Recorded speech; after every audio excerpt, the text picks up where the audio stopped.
Hello, Roadrunner. So I stayed in Waynesboro last night, PA, and stayed at the Days Inn. Stayed dry. Today, I'm gonna hike 15 miles to US Route 30, and then taking a shuttle into Gettysburg. And I'm gonna stay there tonight and tour Gettysburg tomorrow in the rain, which is good because I won't take a hiking day on a good day. So I tour Gettysburg with rain gear and then hike out on Friday. So gonna be wet today. Just ran into Mayhem. He was getting a shuttle into Waynesboro to the Walmart, and then he's meeting up with Sonic and the rest of that gang. So good to see them. And that's it. So I'll check in a little later. Bye. It's raining pretty good now. But you know, it's kind of a peaceful calmness when you hike in the rain. You feel like you're on your own. I'm sure there are people around, but you just feel like peaceful. It's actually pretty neat. Okay, I have to do it. River Crossin. And one other thing I have to do.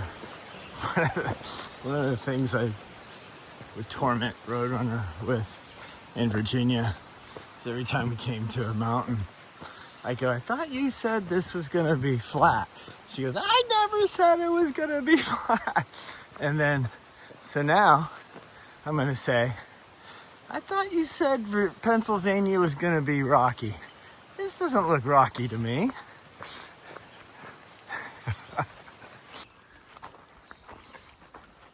Yeah, Pennsylvania sure is rocky. Well, here's the best view of the day. This is an old gas, or it's not old, it's active gas line. So there's a clearing here, and you can see off in the distance, but pretty cloudy today. More of rocky Pennsylvania.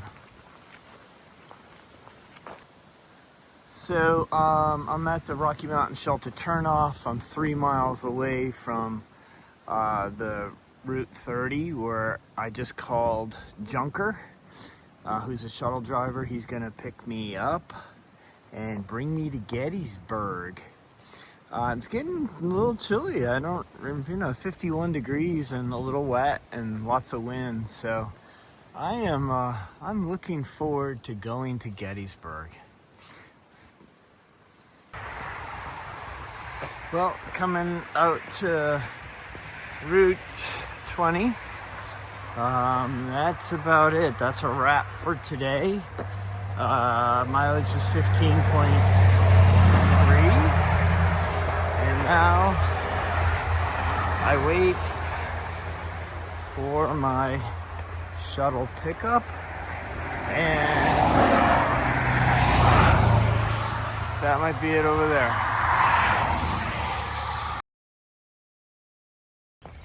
As you can see, it's raining in the morning here, so a good choice to come to Gettysburg on a day like today and save the good days for hiking. Here's well,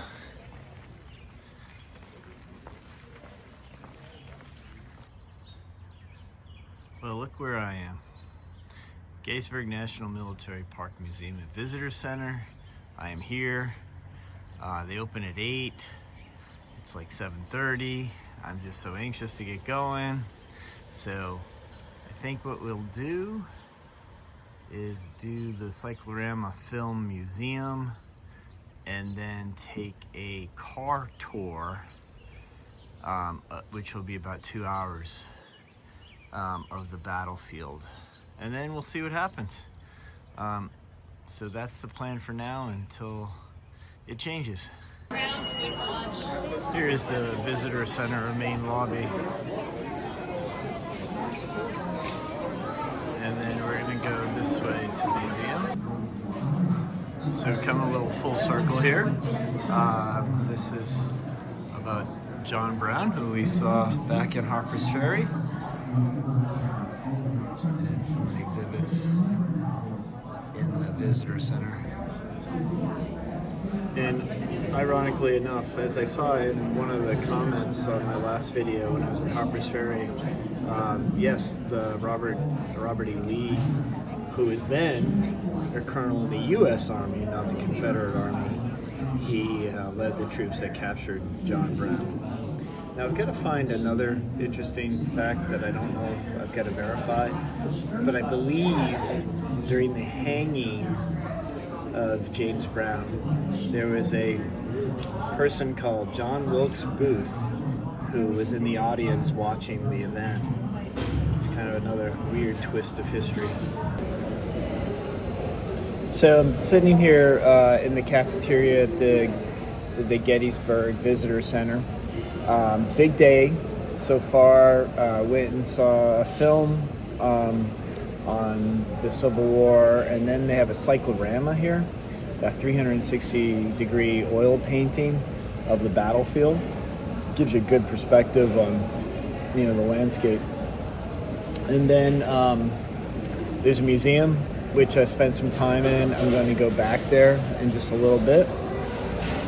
And then we're going to take a private car tour. So there'll be a guide in a car, and he'll take me around the battlefield and all the different points of interest. Just to give you a little perspective on why this is kind of neat for me. First of all, I'm a history buff. But second, my 7th grade teacher, Mr. Tickle, I know, kind of weird name. If you're out there, Mr. Tickle, howdy. He's the one that really got me inspired into history, and one of my projects he gave me was to memorize the Gettysburg Address, which I did. But it doesn't mean anything. History doesn't mean anything unless there's a story behind it. And he's the guy that told me that history means his story. And, all history is a story that needs to be, and if you don't tell it as a story, you don't remember it. The dates and all that stuff is meaningless. So it's all coming together here where I can actually see the landscape. Until I feel the landscape, it's hard for me to visualize the movements and the events that happened. So it's really, really neat for me to be here. And I can't wait, to go to Little Round Top, where Lieutenant Chamberlain from Bowdoin College, I believe he was a professor of English, but I will find that out today for sure. He basically defended the left flank of the Union line on Little Round Top. Very, very courageous move. It ended in hand-to-hand combat, bayonets, really brutal fighting. So I'm anxious to see where that is. I'm also anxious to see where Pickett's charge started from. They were in the tree line, and then they just bombed with cannon the Union lines, and then eventually when it was saturated or they ran out of munitions, which is really what happened, they came out of the woods and came across the open fields and literally got slaughtered. So I want to see where that happened. It's just great putting it, all. I don't understand things until I can see it, map wise. So really cool day for me. I'll touch base a little bit later. So I have my wonderful guide here today. His name is Ed, and he has been doing this for 41 years. 41 years. So I think he knows his stuff. And I'm really looking forward to him showing me the battlefield and telling all the stories that go with it. So let's get started. All right, very good. He said that after after Pickett's charge, after Pickett's charge. That and was all my fault. Yeah, So and he would not let anybody blame his general. It's right. my fault. Yeah, Stop it. that's a sign of a true leader who takes responsibility. That's right. Yeah. Okay. Now, see, this is the Eternal Light Peace Memorial coming up. Okay. This is the first mine put up by both the North and South together. All the other mines, each state did their own. Okay. And after 75 years, they said, we need to build one together, show we're one country again. Yeah. So this is made with Alabama limestone. See on top and main granite here at the bottom. Ah. We'll see later on the Alabama. For the wine shots, for close-ups, they used, the close-ups used a real building. Okay. The wine shots used a replica. Okay. So this. Look at somebody up there right now. Oh yeah. So this is the building where Buford went to watch the battle and to basically scout the land too, to see where he. Right. Okay. And looking south for Reynolds. And Reynolds met him here. Yeah. And said, "Hey, I need help." And Buford said, "I need help." Yes. The story was that Reynolds comes riding him, sees him up there, and said, "What news, John?" And he said, "There's a devil to pay. There's hell to pay." Yeah. And he went out there to take a look around, and Reynolds agreed it's a good spot. So they rushed him back to hush up his men. He came back again and was killed. Yeah, man. Was that the same day? Oh yeah. Oh really? So he died on horseback, right? He died hours after he got here. Oh yeah. Oh my. Okay. Lose. A little small. Oh yeah. Right, that's meat up there. Yeah. Okay. So we'll see meat up close later. Okay. We'll get to the northern ones later. Yeah. Okay, but imagine at least when Lee gets here, he's winning. Yeah. When Lee gets over there, he's losing. His best man Reynolds is dead. Yeah. 2 of the Army Corps have been destroyed. Yeah. The rest of the Army is scattered. Yeah. The biggest northern group, 35 miles away. Okay. And Robert E. Lee is sitting here on Seminary Ridge, only 1 mile away. Yeah. So see where a lesser man than me could have said, let's pull back. Yeah. Who could blame him? Blame it on Reynolds, let's get the heck out. 1917. And a lot of Lee's men saw the statue, still alive to see this when Lee's statue went up here, 1917. And they said, this is the best likeness of Lee they've ever seen. Really? He just had that presence, like you see here. He seems born to command men. Yeah.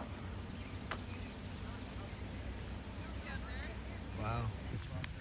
Yeah. They're going for, like I said, they close up to their left, and Pettigrew and Trimble's been off to their left, close up to their right. Yeah. So, yeah, that was the goal of Pickett's charge, is those trees up there? Yeah, that's to break the line right there in the center. Okay. And so look very smart today, but it's actually a pretty good plan. We'll show you that. Okay, I'm looking forward to why this was a pretty good plan. Because right now, charging across an open field into hundreds of cannon doesn't seem like a good idea. No. All right, let's go find out. So here's a monument for the 20th Maine that Colonel Chamberlain led. And earlier in the video, I was talking about how I thought he was a English professor, but he's actually a professor of everything at Bowdoin. So this is where the battle occurred. The end of the line. The end of the line. This is it. Line. Okay. So see, they put Colonel Chamberlain here, and they said to him, you are the end of the army. You must hold your ground. They repeated, do you understand? No retreat. So on day one, we saw the North could keep falling back from ridge to ridge to ridge. We can't do that now. Do or die time. Chamberlain understood. Yeah. So the minutes of their arrival, down here behind us, the South came charging up there almost immediately. Yeah. Chamberlain was there to stop them. Yeah. And then Chamberlain doing okay against this first group of the South, group of Alabamas. And then all of a sudden he saw the 15th Alabama trying to circle around behind him. Yeah. So see what Chamberlain did, if I can show you with my hand. His line was straight. Yeah. And we're like over here at the far end. Yeah. You saw him trying to pass him. Yeah. He took half of the group and moved it back like this. Yeah. So staying up on the high ground, bent sharply back from the original line. The other half had to stretch out and fill in the gap they're leaving, under fire. Okay. So his line is now like a sharp V. Yeah. We're right now at the point of the V now. Yeah. The afternoon part, the second phase of the battle. Yeah. On the rock over there, General Goofin K. Warren. Yep. The right man at the right place at the right time. Yep. And see, what he did on this hill wouldn't work today. The back of it was sunny. Now it's not sunny, it's raining. Right. But he thought the South might be coming around Sickleman, whose line ends in the rocks below in Devil's Den. Yep. So Warren asked one of Sickleman down there to fire off a cannon shot into the far woods beyond the meadow. When they did that, Longsheet Southern men looked up. So when they turned and looked up, the sunlight reflected right off the metal bayonets. And the rifle guys knew, there they are. So everybody else looking way over this way to the day one. Warren just know they're coming way around. Gotcha. So the statue of Warren shows him looking off to see the reflection. So Very he said it's both thrilling and horrifying. No, he's right. He was almost alone on this hill, so he had to go rush off and get help there. Yeah. And they got the men up there, including the 20th Maine, just in time. Oh my You God. see, Got it. the one great advantage that Lee still has on day 3, even though he's outnumbered and outgunned, Lee has one big advantage left. You can see it. The southern line, the second line of trees, goes all the way back to the first day's battlefield. Yeah. All the way around the town.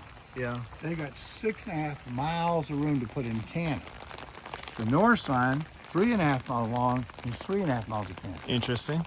So see where the north be shooting out for the fishhook, dispersing their fire. Yeah. The south has a chance to concentrate their fire shooting inward Yeah. to where there's no cover.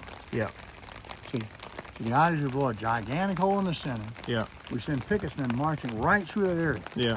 No rocks like you see down here in front of us to mess up the attack. Right. They blow through there. Yeah. They get road number 9. Right. 8 out of 10 roads are now in southern hands. Yeah. The north has one road left into escape. Yeah.